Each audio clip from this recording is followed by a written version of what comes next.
नमस्कार साथियों, LM geography के ऑनलाइन प्लेटफॉर्म पे आप लोगों का स्वागत और अभिनंदन।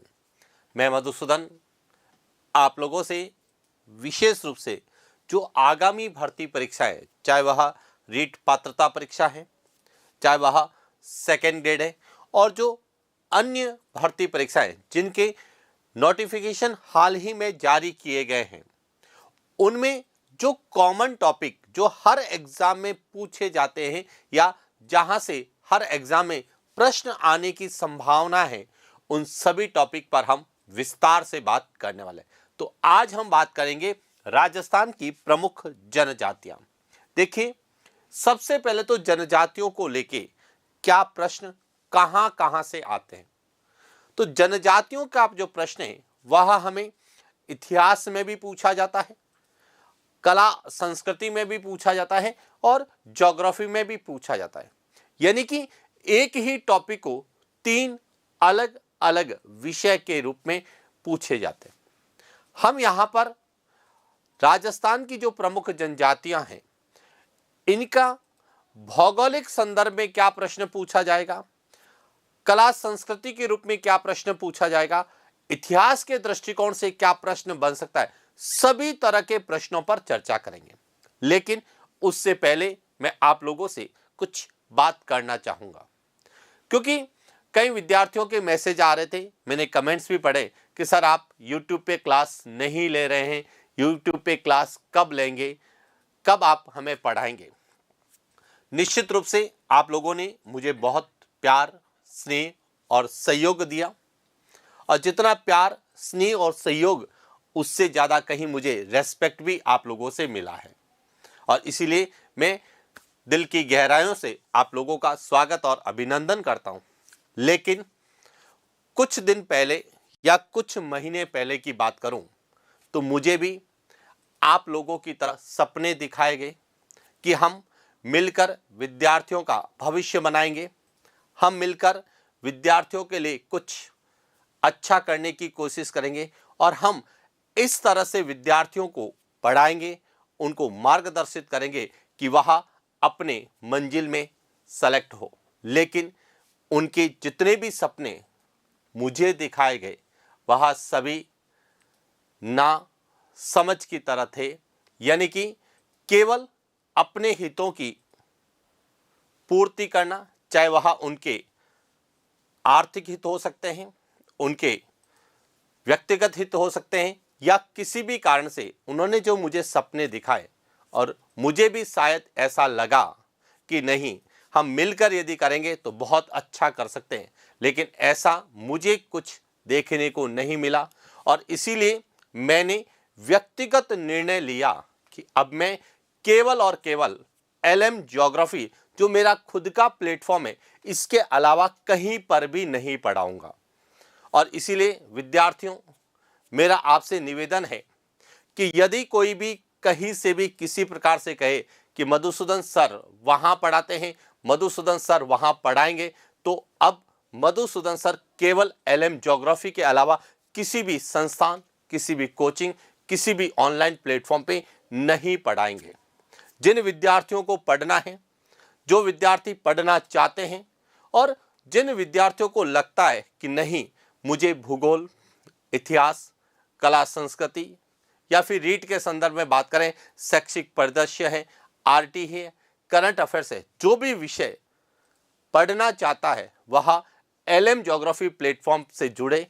और अन्य किसी प्लेटफॉर्म पर यदि मधुसूदन सर के नाम से किसी तरह का यदि कंटेंट अवेलेबल हो रहा है, कोर्स अवेलेबल हो रहा है, तो वह विद्यार्थी की स्वयं की जिम्मेदारी होगी। इसमें मधुसूदन सर की कोई जिम्मेदारी नहीं है, क्योंकि मधुसूदन सर अब किसी भी प्लेटफॉर्म पे, किसी भी संस्थान में, किसी भी कोचिंग में नहीं पढ़ाते हैं, और न ही पढ़ाने का जो है इच्छा रखते हैं। क्यों? क्योंकि पिछले कुछ दिनों से जो उनके साथ हुआ या उनको जो देखने को मिला, उससे कहीं न कहीं मेरे स्वयं के मन को आहत क्या है कि मैंने जो सपना देखा था, जिस उद्देश्य से मैंने मेरा प्लेटफॉर्म शुरू किया, वह एक ही उद्देश्य था कि वे विद्यार्थी जो मेरे से पढ़ना चाहते हैं, मैं उनको कैसे पढ़ाऊं। लेकिन मुझे भी आप लोगों की तरह सपने दिखाए गए और उन सपनों में मैं भी जो है शामिल हुआ, लेकिन अंततः मुझे यह लगा कि वह सपना मात्र सपना है, वह लक्ष्य प्राप्ति का साधक नहीं है। और इसीलिए मैंने निश्चय किया, अब मैं केवल LM geography learn with Madhusudan sir YouTube channel और एलएम ज्योग्राफी एप्लीकेशन के अलावा कहीं पर भी नहीं पढ़ाऊंगा। और यदि आप लोग पढ़ना चाहते हैं तो एलएम ज्योग्राफी एप्लीकेशन को आप डाउनलोड कर सकते हैं गूगल प्ले स्टोर से। और आप चाहते हैं कि नहीं हमें यूट्यूब के माध्यम से पढ़ना है तो LM learn with Madhusudan sir YouTube channel को सब्सक्राइब करिए और वहां से आप पढ़ सकते हैं। और इसकी शुरुआत मैं आज से पुनः कर रहा हूं। क्यों? क्योंकि पशु परिचर के लिए भी मैंने शुरुआत की थी और पशु परिचर में मैंने कहा भी था विद्यार्थियों को, क्योंकि मैं 90 दिन का एक कोर्स लेके आ रहा हूं जहां पर मैं विद्यार्थियों को पढ़ाऊंगा। लेकिन जब मैंने ज्योग्राफी को पूरा पढ़ाया, हिस्ट्री और आर्ट एंड कल्चर पढ़ा रहा था, तो उसी बीच में मुझे वही सपने जो आप लोगों ने देखे वैसे सपने दिखाए गए कि सर आप अकेले क्यों मेहनत करते हैं, सब मिल के करेंगे, विद्यार्थियों के लिए अच्छा करेंगे। मुझे भी लगा, क्योंकि जिस तरह से बूंद बूंद से घड़ा बढ़ता है, यदि हम मिल के करेंगे तो बहुत कुछ अच्छा कर सकते हैं। लेकिन ऐसा मुझे कहीं देखने को नहीं मिला और अंततः मैंने सभी का साथ छोड़ा और स्वयं पुनः अपने प्लेटफॉर्म पे लौटा हूं। और मैं अपने प्लेटफॉर्म के अलावा कहीं नहीं पढ़ाऊंगा। यह मेरा आपसे अनुरोध है कि मधुसूदन सर के नाम से आप किसी प्लेटफॉर्म से कोर्स न लें, और यदि लेते हैं तो वह विद्यार्थी की स्वयं की जिम्मेदारी है। अब जिन्हें भी पढ़ना है, जिस तरह से पढ़ना है, वह तय मैं खुद करूंगा, एलएम ज्योग्राफी प्लेटफॉर्म के अनुसार तय करूंगा और वहीं पर मैं अवेलेबल हूंगा। अब रही बात कि जो हम यह सीरीज शुरू कर रहे हैं जिसमें हम राजस्थान की प्रमुख जनजातियों के बारे में चर्चा करेंगे, तो यह टॉपिक मैंने क्यों चुना है, इसके पीछे कारण है। क्योंकि ज्योग्राफी आपने पढ़ी है, हिस्ट्री भी आपने पढ़ी है, आर्ट एंड कल्चर को भी आपने पढ़ा है, अलग अलग विषय विशेषज्ञों से आपने पढ़ा होगा, अच्छे टीचर से पढ़ा होगा और निश्चित रूप से आपको यह सभी टॉपिक क्लियर है। लेकिन समस्या कब आती है कि जब हम जनजातियों को ज्योग्राफी के अनुसार पढ़ते हैं तो ज्योग्राफी के अनुसार उसके बारे में सोचते हैं। जब हम कला और संस्कृति में पढ़ते हैं तो उनके रीति रिवाज, उनके त्योहार, उनकी वेशभूषा के बारे में पढ़ते हैं। जब हम इतिहास के दृष्टिकोण से पढ़ते हैं तो हम उनके इतिहास को या फिर उनके संबंध में जो ऐतिहासिक घटनाएं, जनजातीय आंदोलन है, उनको हम लोग पढ़ते हैं। लेकिन मैं कोशिश ये करूंगा कि यहाँ पर हम राजस्थान की प्रमुख जनजातियों को लेके, चाहे वह ज्योग्राफी में, चाहे आर्ट एंड कल्चर में, चाहे वह हिस्ट्री में, किस तरह के प्रश्न हमें पूछे जा सकते हैं, ताकि यदि परीक्षा में मेरा कोई प्रश्न आए जनजातियों को लेके तो हमारा प्रश्न गलत नहीं हो। और इसी पर हम लोग चर्चा भी करने वाले हैं। लेकिन उससे पहले विद्यार्थियों के मैंने मैसेज भी देखे कि सर आपने कौन कौन से कोर्स आपके प्लेटफॉर्म पे अवेलेबल है या आप अपने प्लेटफॉर्म पे क्या पढ़ाने वाले हैं। तो मैं एक बार कोर्स के बारे में आपको बता दूं, जिन विद्यार्थियों को लगता है कि मुझे इससे पढ़कर सफल हो सकता हूं, तो निश्चित रूप से आप कोर्स में डिटेल से पढ़ सकते हैं। एमसीक्यू के माध्यम से तो मैं यूट्यूब पे करवाऊंगा, लेकिन डिटेल में जिनको पढ़ना है, विषय की समझ तैयार करनी है, टॉपिक को कॉन्सेप्ट के साथ, फैक्ट के साथ तैयार करना है, तो उन विद्यार्थियों के लिए मैं कुछ जो है कोर्स अभी हाल ही में लॉन्च किए हैं, मैं आपके सामने बताने की कोशिश करूं ताकि आप कोई कंफ्यूज नहीं हो। देखिए, सबसे पहले जो भर्ती अभी चल रही है वह है एक तो पशुधन सहायक LSA। अब LSA के हमने 2 कोर्स लॉन्च किए हैं।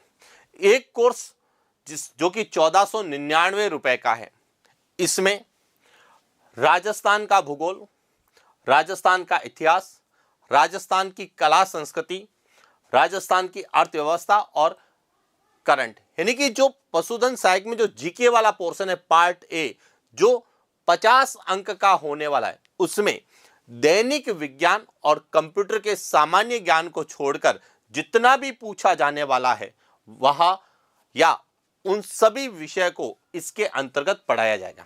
क्योंकि कई विद्यार्थी कह रहे थे कि सर सेकेंड ग्रेड के कोर्स की फीस कम है लेकिन एलएसए के कोर्स की फीस ज़्यादा क्यों है। तो इसके पीछे कारण है कि एलएसए में 1499 वाला जो कोर्स है उसमें सभी जीके के विषय पढ़ाए जाएंगे, ज्योग्राफी, हिस्ट्री, कल्चर, इकोनॉमी और करंट अफेयर्स। और इसके साथ इसमें एक भारतीय राज्य व्यवस्था जो राजस्थान के विशेष संदर्भ में पूछी जाएगी वह भी इसमें कवर करवाई जाएगी। यानी कि जीके वाला पोर्शन सिर्फ दैनिक विज्ञान और कंप्यूटर सामान्य ज्ञान को छोड़कर पूरा जीके इसके अंतर्गत होगा 1499। इसके साथ हम एक और कोर्स लॉन्च कर रहे हैं जो आज ही लॉन्च होगा, जिसमें राजस्थान का भूगोल और राजस्थान की अर्थव्यवस्था ये दोनों, क्योंकि कई विद्यार्थी सिर्फ ज्योग्राफी पढ़ना चाहते हैं या इकोनॉमी पढ़ना चाहते हैं, तो जिन विद्यार्थियों को राजस्थान का भूगोल और राजस्थान की अर्थव्यवस्था वाला जो पोर्शन है वह पढ़ना है, तो उसके लिए हमने एक कोर्स लॉन्च कर रहे हैं, वह है 699 रुपए का। और जिनको इनके अलावा हिस्ट्री, कला संस्कृति, करंट अफेयर्स, पॉलिटी पढ़नी है तो वह 1499। तो इसीलिए ध्यान रखना विद्यार्थियों, कंफ्यूज मत होना।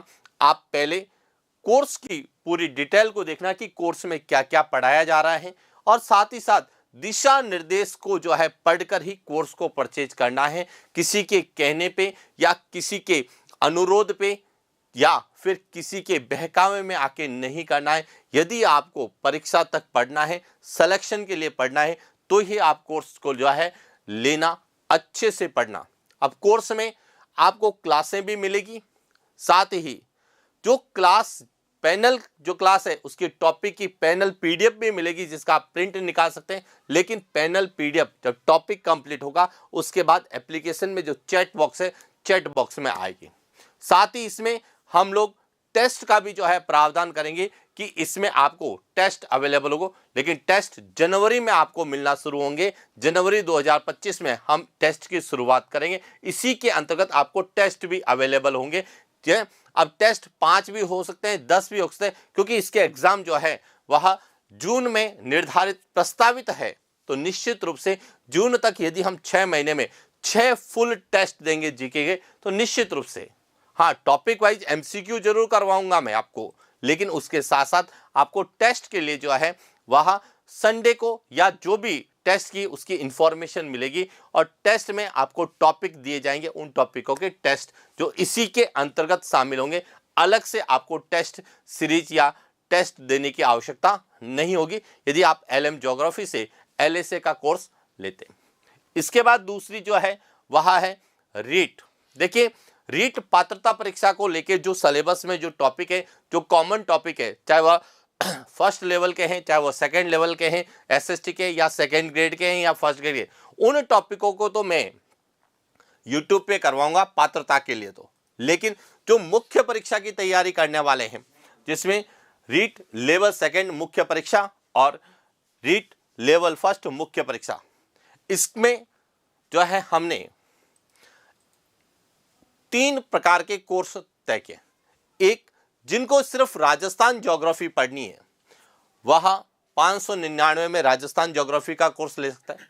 जिसको राजस्थान ज्योग्राफी के अलावा इतिहास, कला संस्कृति, सामान्य ज्ञान, शैक्षिक परिदृश्य या फिर आरटी और करंट पढ़ना है, तो उनके लिए हमने जो है 999 का एक कोर्स लॉन्च किया है। और जिनको राजस्थान ज्योग्राफी के साथ सभी सब्जेक्ट पढ़ने हैं उनके लिए हमने 1499 में यह कोर्स लॉन्च किया है। तो आप जिस तरीके से आपको सिर्फ ज्योग्राफी पढ़नी है तो ज्योग्राफी का कोर्स ले सकते हैं, ज्योग्राफी के अलावा विषय पढ़ने हैं तो वह ले सकते हैं, और आपको सभी पढ़ना है तो ले सकते हैं। और इसमें कोर्स में कंटेंट के साथ साथ टॉपिक वाइज एमसीक्यू और टेस्ट भी मिलेंगे, और टेस्ट की शुरुआत हम जल्दी ही करने वाले हैं। यानी कि अगले सप्ताह से हम उसमें टेस्ट अवेलेबल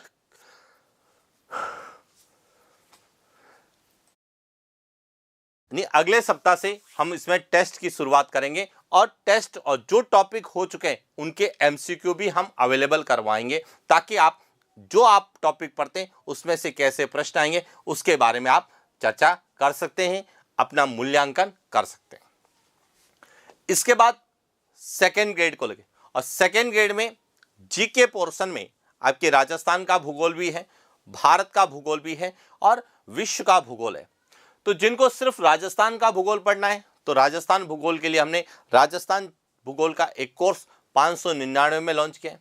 जिनको भारत का भूगोल पढ़ना है वह भारत के भूगोल का कोर्स ले सकता है। जिनको विश्व का भूगोल पढ़ना है, और ये ध्यान रखना यहाँ फर्स्ट पेपर वालों के लिए, यानी कि सेकेंड ग्रेड जीके में जो राजस्थान भूगोल के टॉपिक है, भारत के भूगोल के या विश्व भूगोल के टॉपिक है, उनके संदर्भ में हमने यह कोर्स लॉन्च किया ताकि विद्यार्थी जो पढ़ना चाहे वह अपने अनुसार पढ़े। जिसको राजस्थान पढ़ना है वह राजस्थान पढ़े, जिनको भारत के बारे में पढ़ना है भारत के बारे में, जिनको विश्व के बारे में पढ़ना वह विश्व। और यह सभी नवीनतम आंकड़ों के साथ, यानी कि हम राजस्थान की ज्योग्राफी पढ़ रहे हैं और इसमें यदि कोई डाटा चेंज होता है तो वह क्लास उसमें अपने आप ऐड हो जाएगी, अलग से आपको करंट पढ़ने की आवश्यकता नहीं रहेगी। जो भी आंकड़े चेंज होंगे, चाहे वह वन रिपोर्ट हो, चाहे वह कृषि के आंकड़े हो या पशु संपदा के आंकड़े हो, डेयरी विकास के आंकड़े हो, जो भी आंकड़े यदि परिवर्तित होते हैं तो वह इसी बैच में शामिल हो जाएंगे और इनकी वैलिडिटी एग्जाम तक रहेगी। और इसीलिए हमने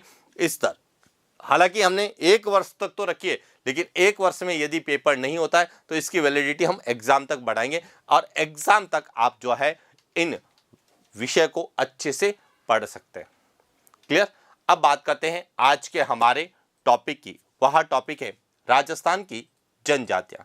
अब राजस्थान की जनजातियों को लेके क्या प्रश्न पूछे जाते हैं, तो पहले हम राजस्थान की जनजातियों को समझने की कोशिश करेंगे कि राजस्थान की जनजातियों को लेके प्रश्न कहां से आते हैं, किस तरह से हमें पूछे जाएंगे, और उसके बाद हम जनजातियों के संबंध में जो क्वेश्चन किस तरह से पूछे जा सकते हैं उस पर हम विस्तार से चर्चा करेंगे। अब देखिए, सबसे पहले हम बात करते हैं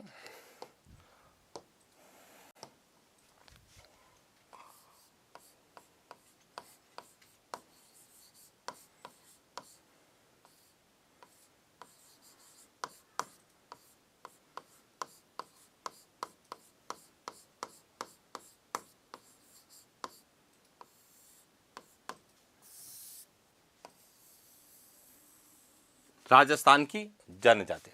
अब यहां पर समझना, जब हम राजस्थान की जनसंख्या के बारे में जानते हैं तो एक हम पढ़ते हैं अनुसूचित जाति और एक पढ़ते हैं अनुसूचित जनजाति। अब समझना, सबसे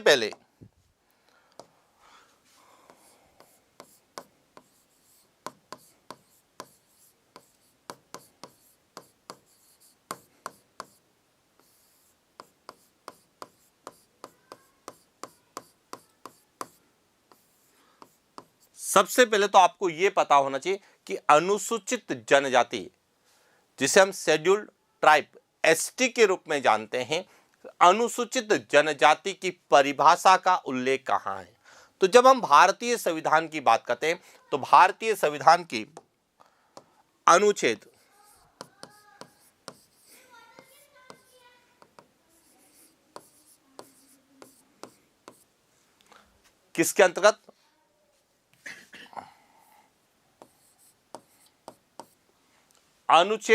366 की धारा 25 के अंतर्गत जो है अनुसूचित जनजाति की परिभाषा का उल्लेख है।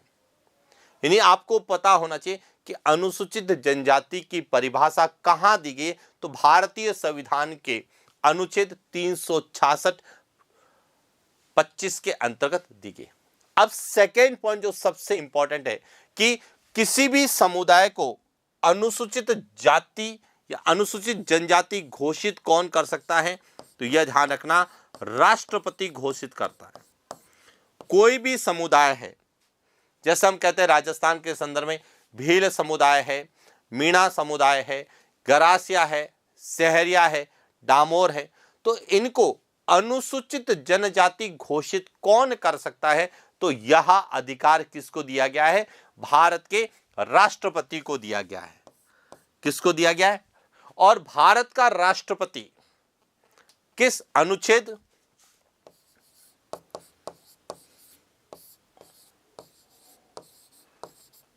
342 की धारा 342(1) के तहत किसी भी देश के किसी भी समुदाय को अनुसूचित जनजाति घोषित कर सकता है।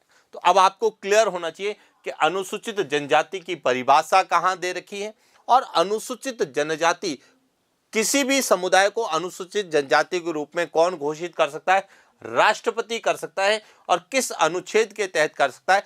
अनुच्छेद 342 फर्स्ट के तहत कर सकता है। क्लियर हो गया?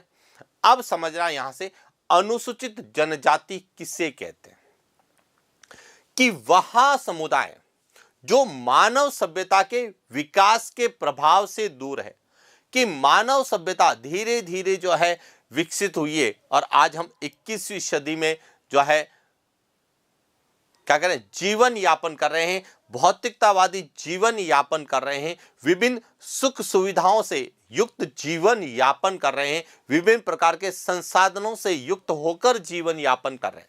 लेकिन ऐसे समुदाय या ऐसे लोग जो इस विकास के प्रभाव से दूर है, अपनी परंपरागत जीवन पद्धति को जो है अपना रहे हैं, उनकी भाषा, उनकी आर्थिक व्यवसाय या आर्थिक क्रियाएं, उनकी संस्कृति वह पीढ़ी दर पीढ़ी बनाए हुए हैं, यानी कि परंपरागत या रूढ़िवादी जीवन यापन कर रहे हैं, उसे हम जनजाति के रूप में जानते हैं।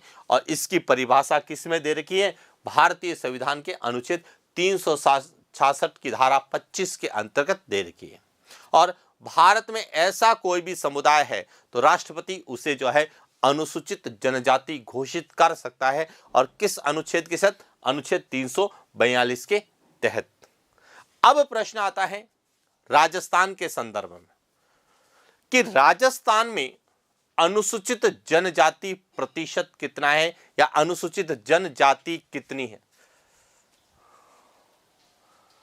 अब समझना यहां से,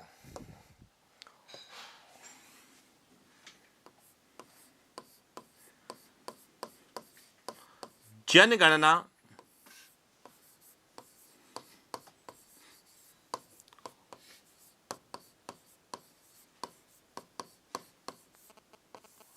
जनगणना 2011 के अनुसार यदि हम बात करें तो राजस्थान की जो कुल जनसंख्या है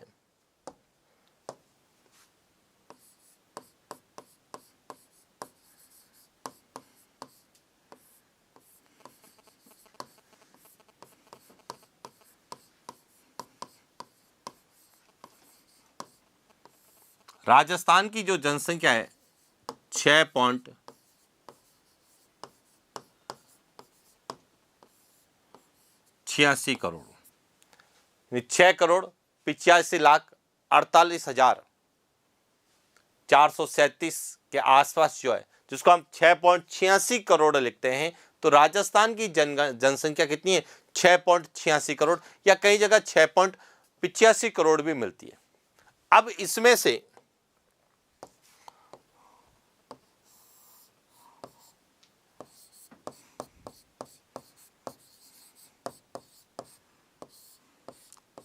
राजस्थान में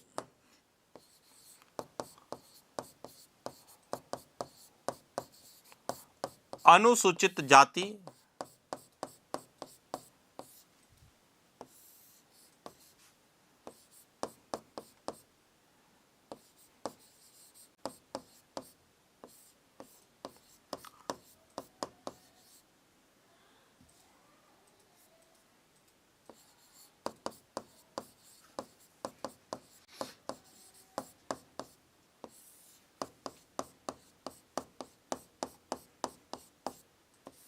अनुसूचित जनजाति। अब जो राजस्थान की जो कुल जनसंख्या है, इसमें अनुसूचित जाति की बात करते हैं तो अनुसूचित जाति जो है वह कितनी है? 122.21 लाख, 122.21 लाख यह तो अनुसूचित जाति है। और अनुसूचित जनजाति की बात करते हैं तो वह है 92.38 लाख। यह तो संख्या है कि राजस्थान की जो कुल जनसंख्या है 6.86 करोड़ या 6.85 करोड़, उसमें से कितनी अनुसूचित जाति है? तो अनुसूचित जाति की जो जनसंख्या है वह 122.21 है और अनुसूचित जनजाति की जनसंख्या वह 92.38 लाख है। लेकिन हमें जो पूछा जाता है, हमें पूछा जाता है कि राजस्थान में अनुसूचित जाति का प्रतिशत या अनुसूचित जनजाति का प्रतिशत कितना है। तो अब यहां पे समझना, राजस्थान की बात करें तो राजस्थान की में जो अनुसूचित जाति है इसका जो प्रतिशत है वह है 17.83%, जिसको लिखा जाता है, राउंड फिगर में लिखा जाता है 17.8%। अब दोनों में से कोई एक ऑप्शन होगा। यदि पॉइंट के बाद दो संख्या है तो 17.83% है और पॉइंट के बाद में एक ही संख्या है तो 17.8%। और उसके बाद यदि हम अनुसूचित जनजाति की बात करें तो अनुसूचित जनजाति जो है वह है 13.48%, जिसको लिखा जाता है 13.5%। तो यह सबसे इंपॉर्टेंट है कि राजस्थान में अनुसूचित जाति या अनुसूचित जनजाति का प्रतिशत कितना है और यही हमें एग्जाम में पूछा जाता है। तो आपको क्लियर होना चाहिए कि राजस्थान की जो जनसंख्या है 6.86 करोड़ या 6.85 करोड़, उसमें से 17.83% यानी कि 17.8 और अनुसूचित जनजाति 13.48% या 13.5% है। अब आपको याद रखने के लिए सिंपल सा पता होना चाहिए कि अनुसूचित जाति प्रतिशत कितना है। क्यों?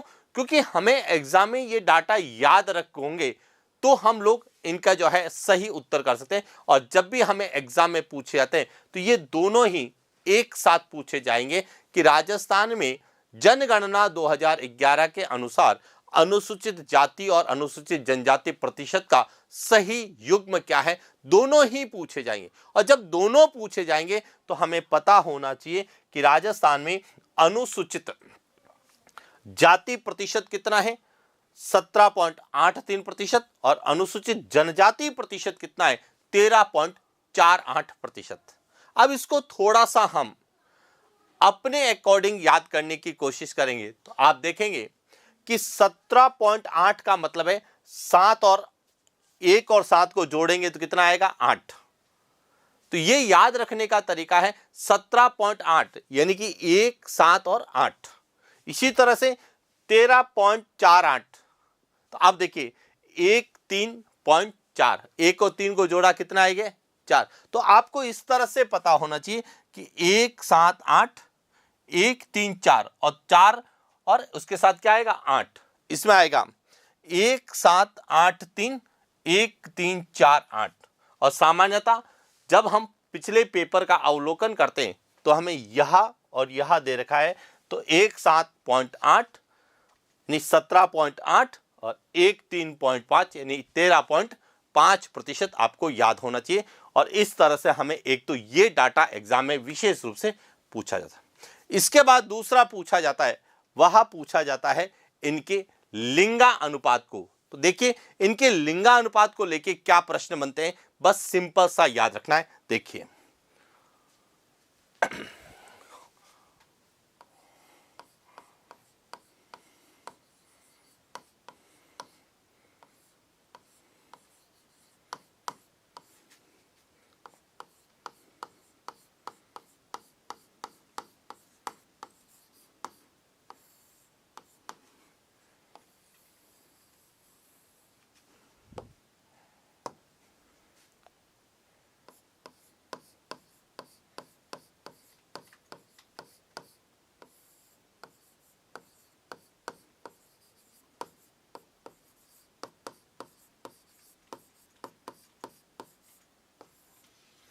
जनगणना 2011 के अनुसार सबसे पहले तो आपको यह पता होना चाहिए राजस्थान का लिंगानुपात।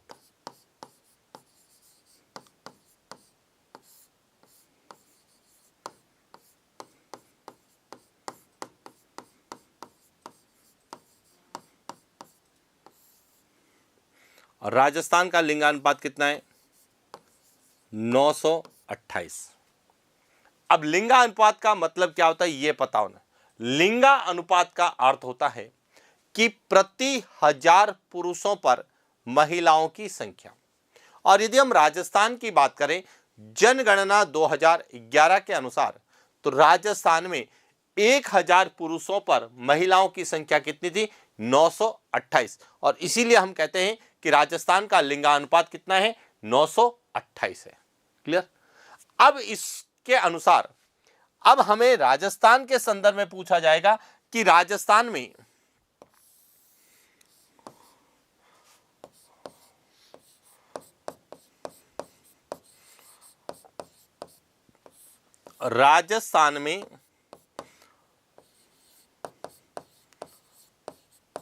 अनुसूचित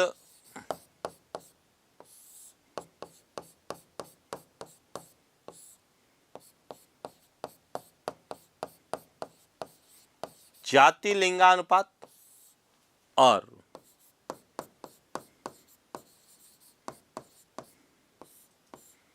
राजस्थान में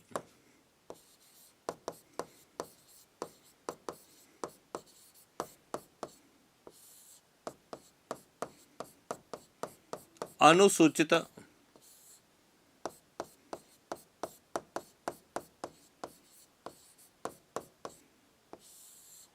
जनजाति लिंगानुपात। अब यहां पे समझना कि जब लिंगानुपात को लेकर प्रश्न आते हैं तो विद्यार्थी इन आंकड़ों को रटने की कोशिश करता है और जब ये आंकड़े रटने की कोशिश करता है तो कहीं न कहीं विद्यार्थी संख्यात्मक रूप से गलती कर बैठता है और प्रश्न गलत होने की संभावना रहती है।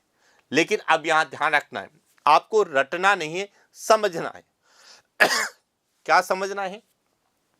कि राजस्थान का लिंगानुपात कितना है यह आपको याद होना चाहिए। तो राजस्थान का लिंगानुपात है 928। क्लियर? अब आपको ऑप्शन से कैसे पता चलेगा कि यह अनुसूचित जाति का लिंगानुपात है या अनुसूचित जनजाति का? अब समझना, यहां से लिंगानुपात का सीधा संबंध किससे होता है? पुरुष और महिलाओं की संख्या का अनुपात। यानी 1000 पुरुषों पर महिलाओं की संख्या कितनी है? तो जब हम राजस्थान में बात करते हैं तो वह है 928, कि राजस्थान में 1000 पुरुषों पर महिलाओं की संख्या 928 है। क्लियर? अब देखिए, बात आती है राजस्थान में अनुसूचित जाति का। अब इसको सिंपल सा याद रखना है कि जो मान 928 से कम होगा, 928 से कम का मतलब है कि 923 यह अनुसूचित जाति लिंगानुपात होगा राजस्थान का, और 928 से ज्यादा 948 यह किसका होगा? राजस्थान में अनुसूचित जनजाति लिंगानुपात। अब इसका सीधा सा कारण मैं बता देता हूं, ऐसा क्यों है। तो जब हम राजस्थान की जनसंख्या का अध्ययन करते हैं और राजस्थान की जनसंख्या के आंकड़ों के अंतर्गत जब हम लिंगानुपात का अध्ययन करते हैं तो हम देखते हैं कि राजस्थान में जो लिंगानुपात है उससे ज्यादा राजस्थान का ग्रामीण लिंगानुपात है और उससे कम राजस्थान का शहरी लिंगानुपात है। और जहां पर ग्रामीण जनसंख्या ज्यादा होगी वहां पर लिंगानुपात ज्यादा होगा। अब बात करते हैं अनुसूचित जाति और अनुसूचित जनजाति की। तो अनुसूचित जाति और अनुसूचित जनजाति में अनुसूचित जनजाति के लोग ग्रामीण क्षेत्रों में ज्यादा रहते हैं और इसीलिए इसका लिंगानुपात राजस्थान के लिंगानुपात से ज्यादा है, और अनुसूचित जाति जो है वह ग्रामीण की अपेक्षा शहरी क्षेत्रों के निकट ज्यादा रहती है, इसीलिए इसका जो है लिंगानुपात राजस्थान के लिंगानुपात से क्या है? कम है। बस इसी तरह से आपको याद रखना है कि राजस्थान का यदि आपको लिंगानुपात पता है तो राजस्थान से कम वाला जो लिंगानुपात होगा वह किसका होगा? अनुसूचित जाति का होगा, और जो राजस्थान से ज्यादा है वह अनुसूचित जनजाति का होगा। यानी कि राजस्थान का लिंगानुपात 928 है तो अनुसूचित जाति का कितना होगा? 928 से कम 923, और अनुसूचित जनजाति का कितना होगा? 928 से ज्यादा 948। और यह चीजें हमें ऑप्शन से पता चलती है। ऑप्शन के अनुसार जब यदि आप ऑप्शन देखेंगे तो जब भी आपसे राजस्थान की अनुसूचित जाति का लिंगानुपात पूछा जाएगा तो आप ध्यान रखना, समझना कैसे पूछा जाएगा। जब भी आपको राजस्थान में अनुसूचित जाति का लिंगानुपात पूछा जाएगा तो 4 में से 3 ऑप्शन होंगे। उसमें एक ऑप्शन होगा 928, एक ऑप्शन होगा 948 और 2 ऑप्शन होंगे जिसमें से एक ऑप्शन तो 928 से कम होगा और एक 928 से ज्यादा। यानी कि यहां कहें कि राजस्थान का जब भी अनुसूचित जाति लिंगानुपात आपसे एग्जाम में पूछा जाएगा तो 4 में से 3 ऑप्शन 928 या 928 से ज्यादा वाले होंगे, एक ही ऑप्शन 928 से कम वाला होगा और वह कौन सा होगा? 923। और जब आपसे राजस्थान में अनुसूचित जनजाति लिंगानुपात पूछा जाएगा तो ध्यान रखना 4 में से 3 ऑप्शन 928 या उससे कम होंगे, एक ही ऑप्शन 928 से ज्यादा होगा और वह कौन सा होगा? 948 होगा। तो इसलिए ध्यान रखना यह विशेष रूप से एग्जाम में पूछे जाते हैं और इसीलिए पहले मैं आपको इसलिए समझा रहा हूं ताकि जब हम प्रश्न करेंगे तो एकदम क्लियर हो जाएगा कि किस तरह से हमें एग्जाम में प्रश्न पूछा जा रहा है और हमें कैसे उसको याद रखना है। क्लियर? इसके बाद एक और पॉइंट जो हमें पूछी जाती है, क्या पूछा जाता है आप समझना। एक पॉइंट जो विशेष रूप से हमें एग्जाम में पूछा जाएगा वह है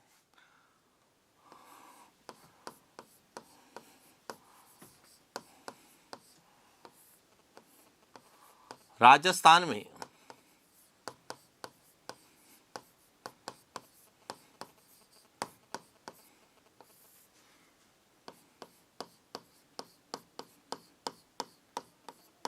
अनुसूचित जनजाति कितनी है? 92.38 लाख। यह राजस्थान में अनुसूचित जनजाति की जनसंख्या है जो हमने पढ़ी है। अब इसके संदर्भ में हमें पूछा जाता है कि इनका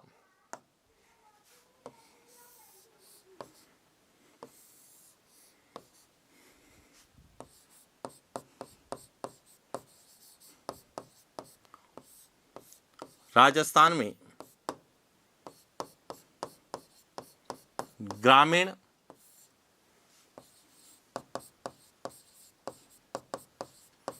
अनुसूचित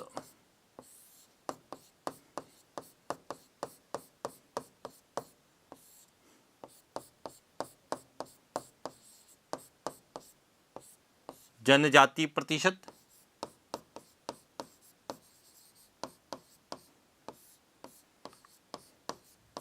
राजस्थान में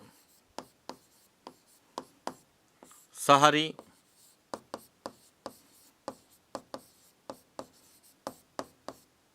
अनुसूचित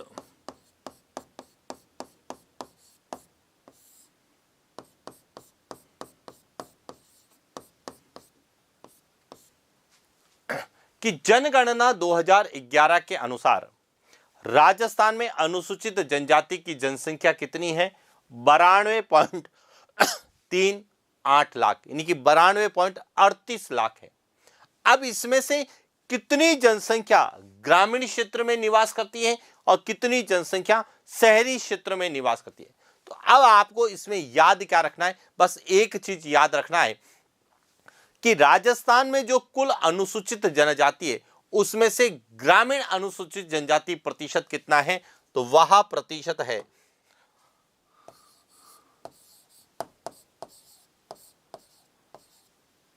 यह आपको याद करना है। कितना है? 94.10% अनुसूचित जनजाति जो है ग्रामीण क्षेत्रों में निवास करती है। यानी कि जो राजस्थान की कुल अनुसूचित जनजाति है उसका 94.10% ग्रामीण अनुसूचित जनजाति प्रतिशत है।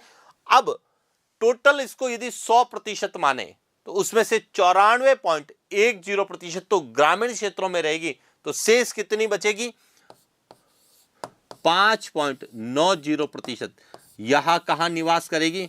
शहरी क्षेत्रों में। और यहां भी एग्जाम में प्रश्न पूछे जाते हैं कि राजस्थान में ग्रामीण अनुसूचित जनजाति प्रतिशत या राजस्थान में शहरी अनुसूचित जनजाति प्रतिशत कितना है। अब जब ऐसा प्रश्न आ जाए तो कैसे इसको याद रखना है, यह भी मैं आपको क्लियर कर देता हूं।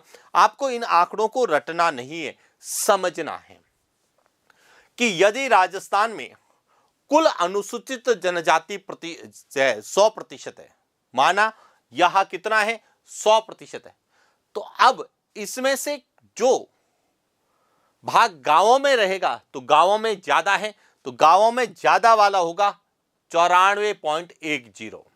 और यदि आपको ग्रामीण अनुसूचित जनजाति प्रतिशत 94.10% याद है तो आपको शहरी याद करने की आवश्यकता नहीं है। अब आप कहेंगे सर क्यों याद करने की आवश्यकता नहीं है, तो अब यहां पे समझना कि टोटल कितना है 100% है, टोटल 100 है, उसमें से 94.10% कहां रह रहा है गांवों में। तो 100 में से इसको घटाएंगे 0, 9 और 5, तो यह किसका आ जाएगा शहरी का। देखिए यह शहरी का आ रहा है।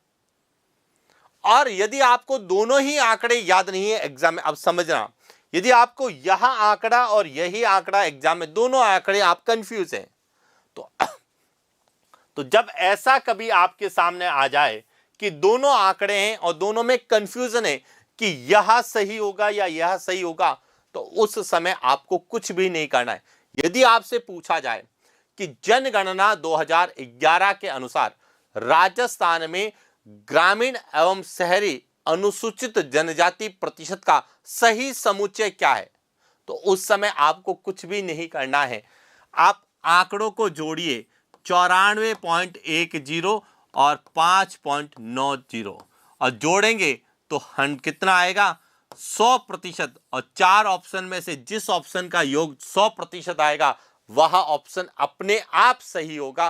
क्यों? क्योंकि परीक्षा में जब प्रश्न पूछे जाते हैं तो चारों का योग 100 नहीं होगा, 4 में से या तो किसी एक का योग 100 होगा या 2, और यदि 2 का 100 योग है तो इसका मतलब है कि एक में ग्रामीण पहले दे रखा होगा, शहरी बाद में दे रखा होगा, और एक में शहरी पहले दे रखा होगा, ग्रामीण बाद में दे रखा होगा।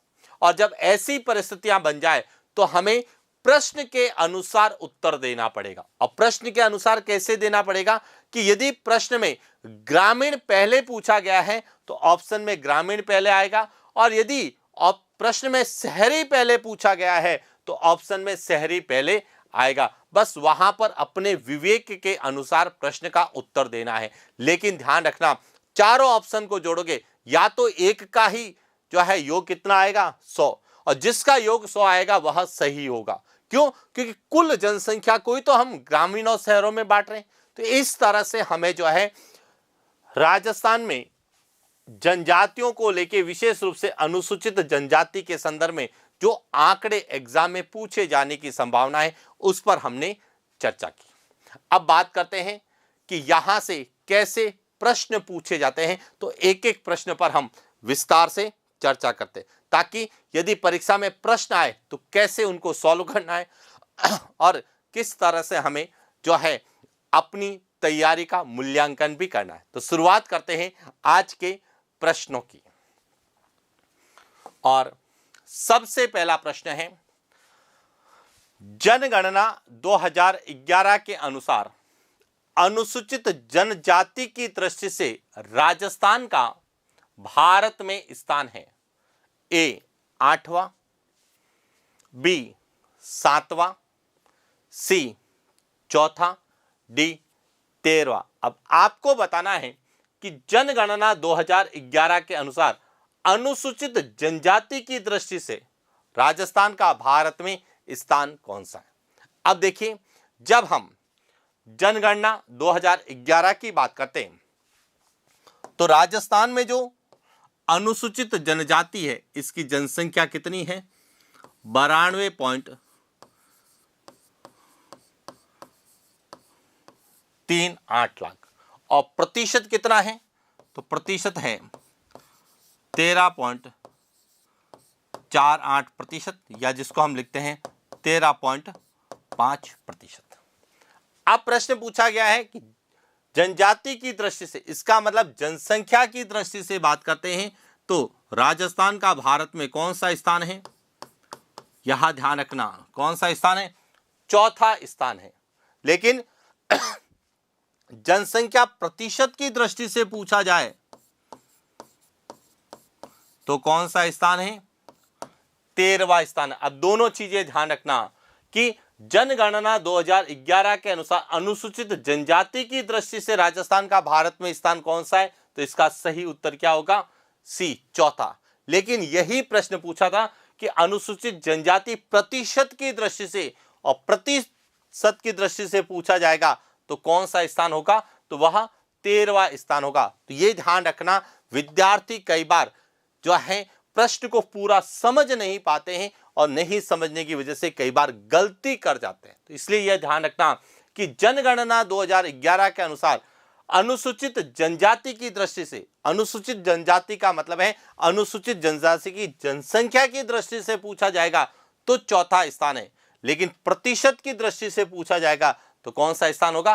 13वां स्थान होगा। क्लियर? चल आगे बात करते हैं अगले प्रश्न की।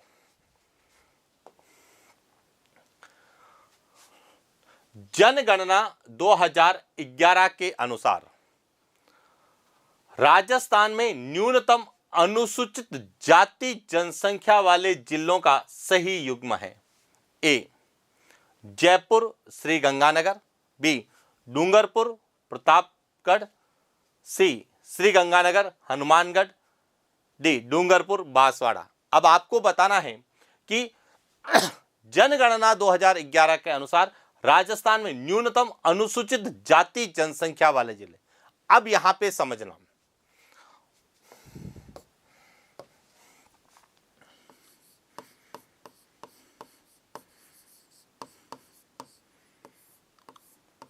राजस्थान में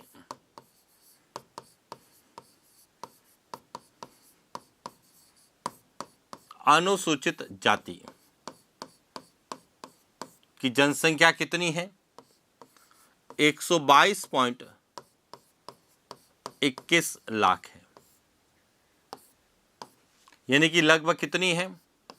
17.83% है। अब इसमें से पूछा गया है, अब समझना यहां से कि इसके अनुसार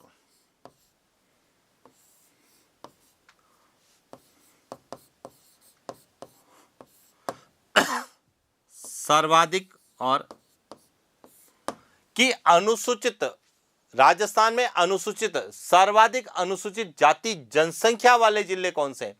तो सर्वाधिक जनसंख्या की बात करते हैं तो जयपुर में है,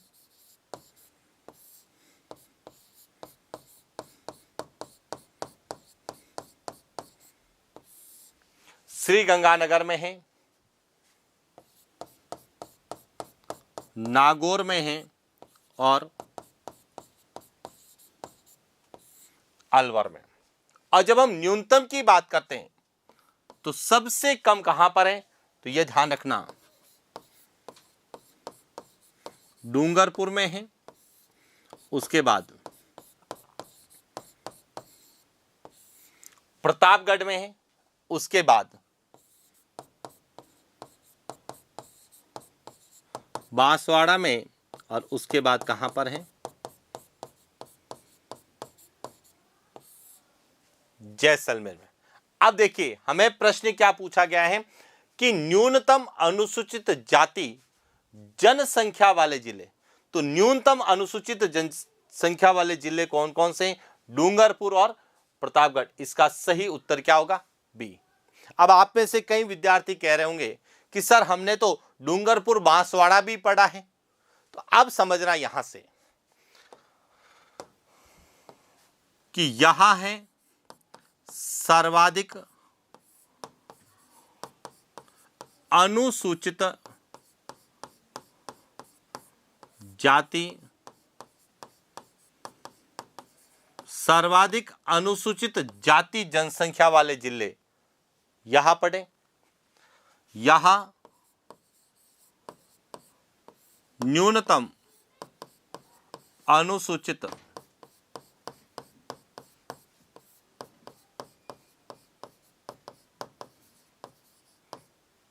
जाति जनसंख्या वाले जिले। लेकिन जो श्रीगंगानगर और हनुमानगढ़ है, यह सर्वाधिक अनुसूचित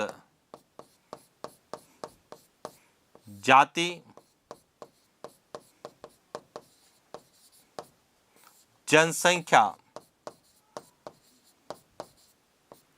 प्रतिशत वाले जिले हैं। यह ध्यान रखना, यह सर्वाधिक अनुसूचित जाति जनसंख्या है, जबकि यह सर्वाधिक अनुसूचित जाति जनसंख्या प्रतिशत, और यह जो है यह न्यूनतम अनुसूचित जाति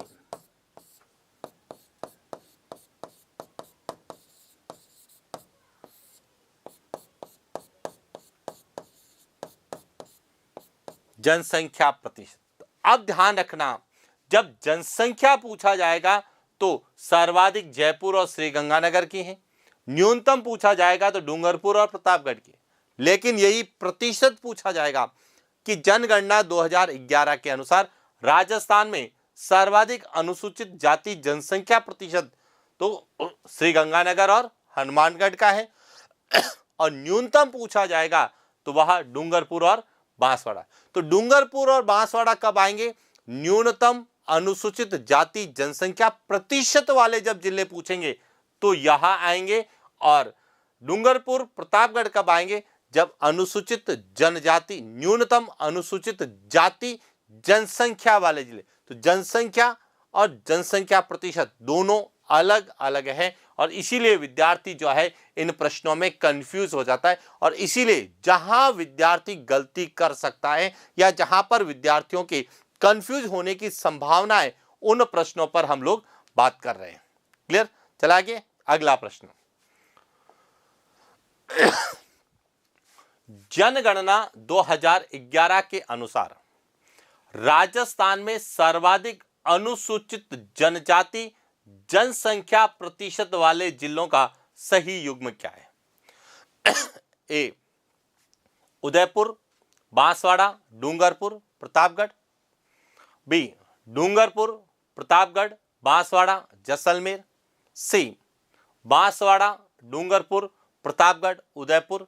डी डूंगरपुर, बांसवाड़ा, उदयपुर, प्रतापगढ़। अब आपको बताना है कि जनगणना 2011 के अनुसार सर्वाधिक अनुसूचित जनजाति जनसंख्या प्रतिशत वाले। अब देखिए, समझना यहां से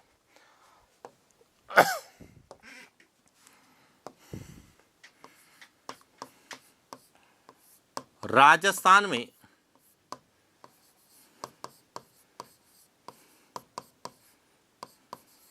अनुसूचित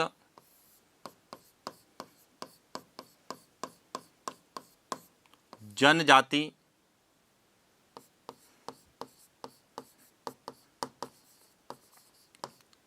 जनसंख्या प्रतिशत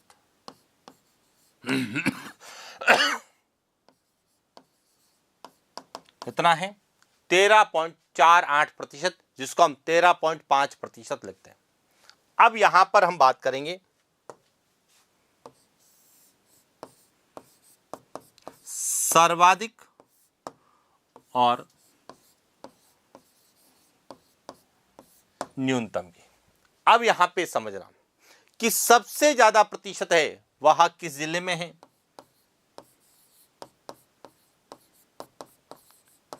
बांसवाड़ा में। उसके बाद कहां पर है?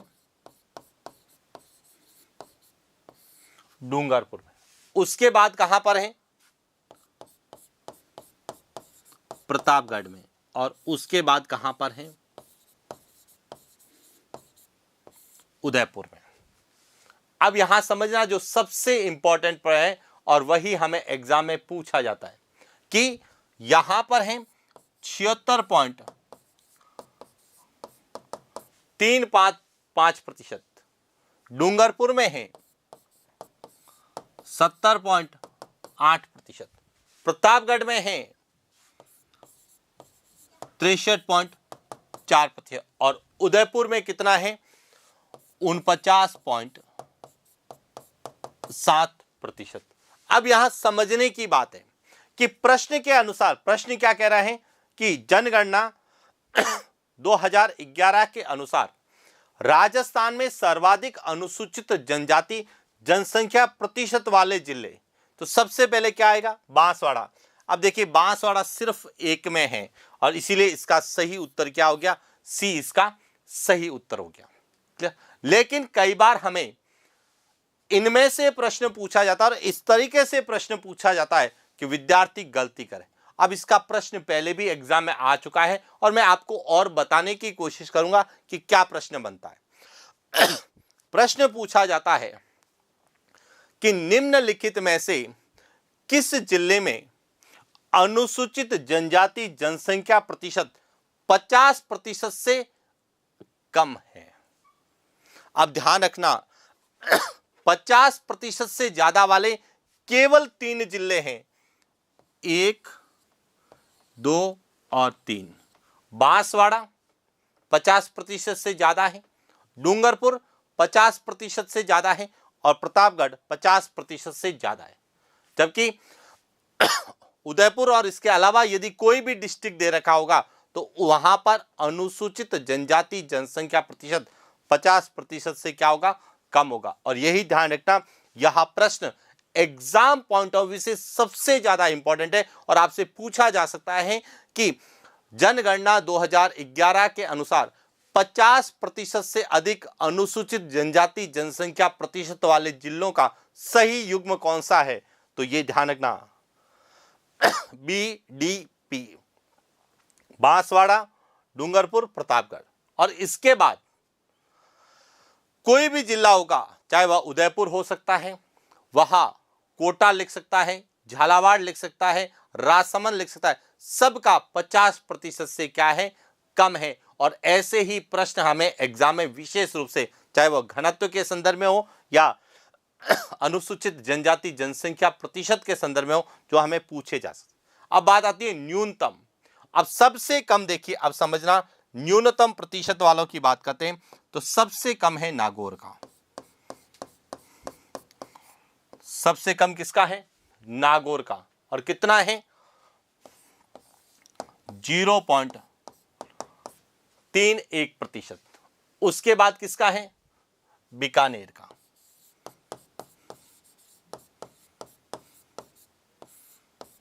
0.35%। उसके बाद किसका है? चूरू का 0.6%। उसके बाद किसका है? श्रीगंगानगर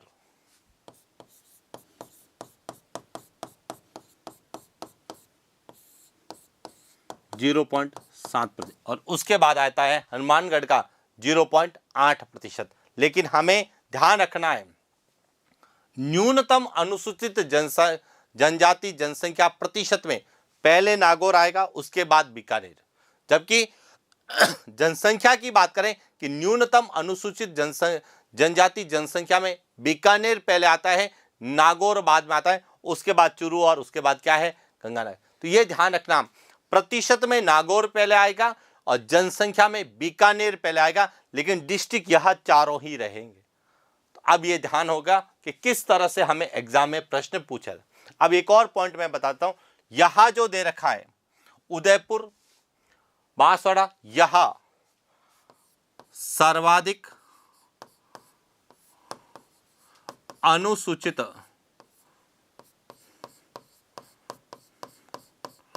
जनजाति जनसंख्या वाला युग्म है और यह जो है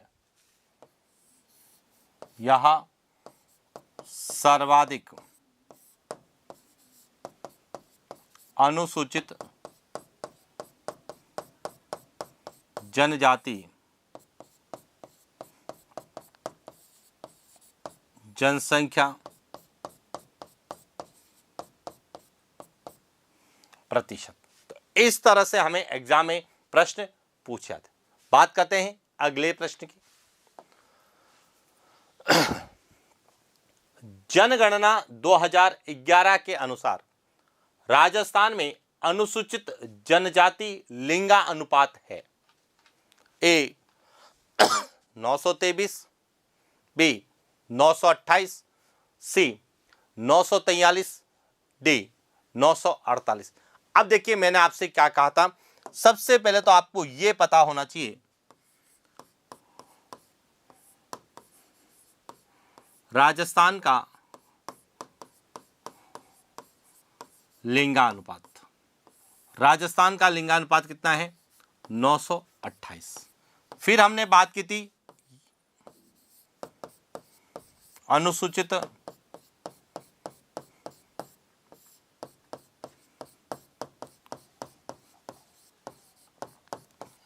जाति लिंगानुपात और अनुसूचित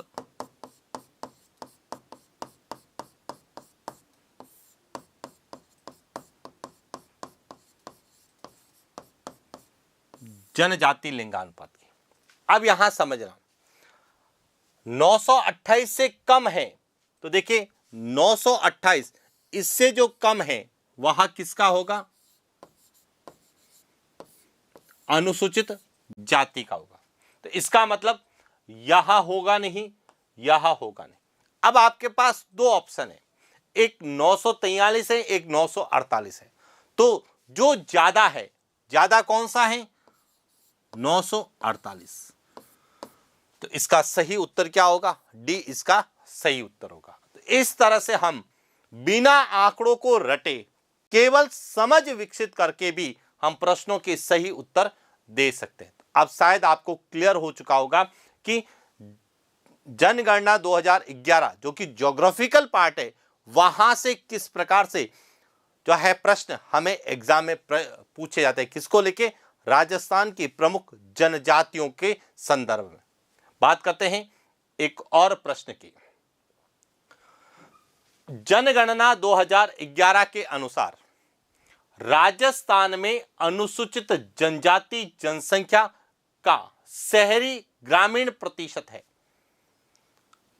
ए 75.10 24.90, बी 94.10 5.90, सी 51.86 48.14, डी 17.83 13.48।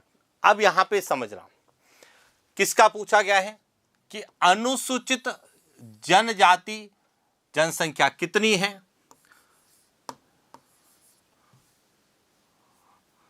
13.48% है। क्लियर? इसका मतलब 13.48% यहां तो नहीं होगा क्योंकि यहां अनुसूचित जनजाति जनसंख्या है। अब इसमें से इसका कितना प्रतिशत? 94.10% क्या है?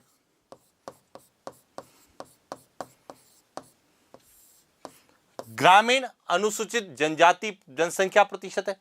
तो 94.10 किसमें है? यहां। तो दूसरा क्या होगा? शहरी। और शहरी कितना होगा?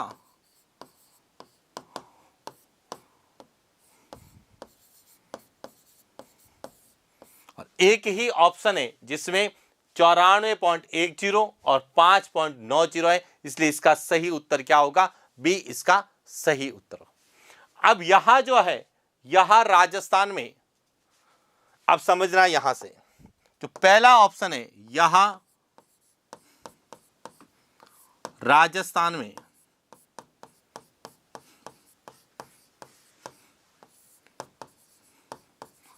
ग्रामीण और शहरी जनसंख्या प्रतिशत है। यहां जो है राजस्थान में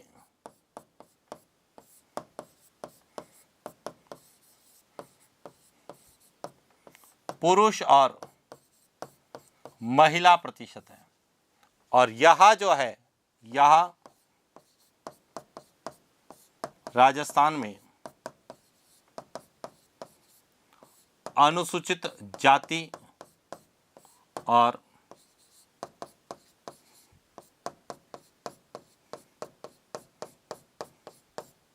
अनुसूचित जनजाति प्रतिशत है।